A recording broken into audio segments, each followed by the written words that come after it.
ce sont les gants du Grand Prix du Canada de 2013 et voilà que j'ai conservé, que je conserve religieusement et encore plus depuis malheureusement hier. Là, hier, cette nouvelle, ça a été quand même un petit séisme pour vous. Ça a été un séisme. Maintenant, vu la souffrance des parents depuis 9 mois, oui, un séisme. Maintenant, la période de la reconstruction va commencer, va pouvoir commencer. Malheureusement, ça prendra des années, puis certainement qu'ils n'y arriveront pas complètement jusqu'au bout, mais au moins une petite période de construction peut peut-être recommencer.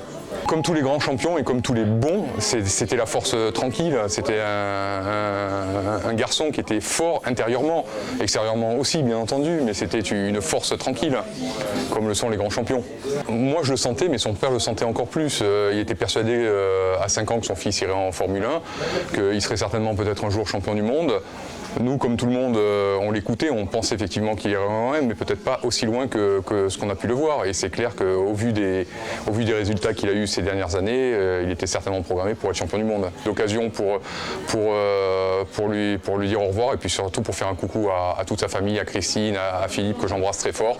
Voilà.